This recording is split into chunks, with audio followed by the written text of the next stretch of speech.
सभी भक्तजनों को जय श्री कृष्ण। चलो सत्संग भारत में आप सभी का हार्दिक स्वागत है।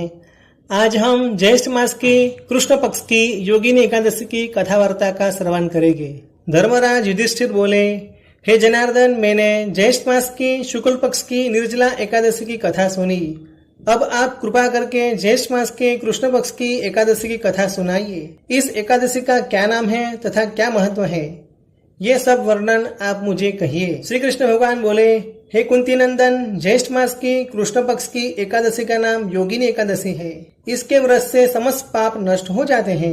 यह व्रत इस लोक में भोग तथा परलोक में मुक्ति देने वाला है। हे धर्मराज, यह एकादशी तीनों लोकों में प्रसिद्ध है।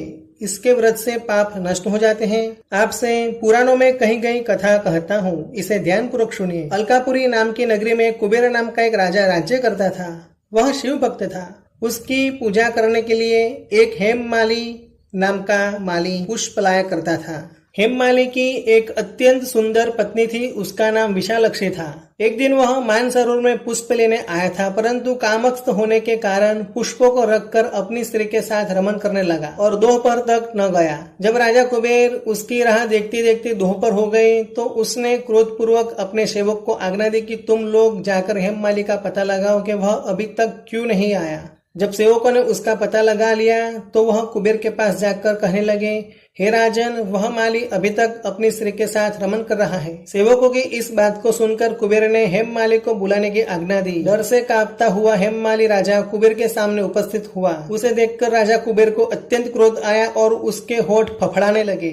उसने कहा, अरे पापी, महानीच, कामी, तूने मेरे परम पूज्य ईश्वरों के भी ईश्वर शिवजी की पूजा का अनादर किया है। मैं तुझे श्राप देता हूँ कि तू स्त्री का वियोग भोगेगा और मृत्यु लोक में जाकर कोढ़ी बनेगा। कुबेर के श्राप से वह उसी क्षण स्वर्ग से पृथ्वी पर आ गिरा और कोढ़ी हो गया। उसकी स्त्री भी उसी समय उससे बिछड़ गई।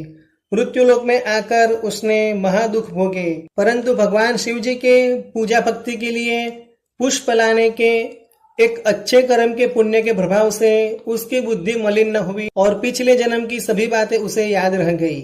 इसलिए वह अनेक दुखों को भोगता हुआ तथा अपने पूर्व जन्म के कुकर्मों का स्मरण करता हुआ हिमालय पर्वत की तरफ चल गया। चलते चलते वह मार्कंडेय ऋषि के आश्रम पर जा पहुंचा। वह ऋषि अत्यंत वृद्ध तथा तपस्वी थे। वह दूसरे ब्रह्मा के समान प्रतीत हो रहे थे और उनका वह आश्रम ब्रह्मा जी की सभा के समान शोभा रहा था। उनको देखकर हेममाली वहां गया, उनको प्रणाम करके उनके चरण में गिर पड़ा। उसे देखकर मार्कंडेय ऋषि बोले कि तूने कौन से गलत काम किए हैं जिसकी वजह से तू कोढ़ी हुआ है और महान दुख भोग रहा है। हेममाली बोला, हे मुनि, मैं कुबेर का सेवक हूँ, मेरा नाम हेममाली है। राजा की पूजा के लिए मैं हर रोज पुष्प लाया करता था। एक दिन अपनी स्त्री के साथ विहार करते करते देर हो गई और दोपहर तक पुष्प लेकर न पहुंचा।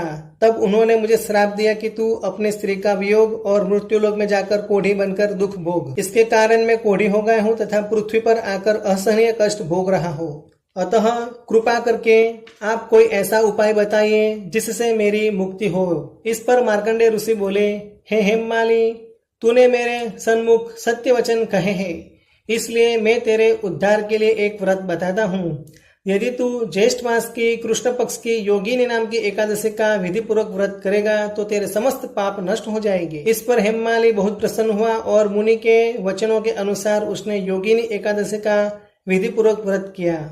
इसके प्रभाव से कुछ ही समय बाद वह फिर से अपने पुराने रूप में आ गया और अपनी स्त्री के साथ विहार करने लगा। हे राजन, इस योगिनी एकादशी की कथा का फल 28 सहस्त्र ब्राह्मणों को भोजन कराने के बराबर है। इसके व्रत से समस्त पाप नष्ट हो जाते हैं और अंत में मोक्ष प्राप्त करके जीवात्मा स्वर्ग का भागीदार होता है। इसलिए मनुष्य को श्रद्धापूर्वक योगिनी एकादशी का व्रत करना चाहिए। ह्रीं नमो नारायण, ह्रीं नमो भगवते वासुदेवाय नमः, ह्रीं विष्णवे नमः नमः नमः।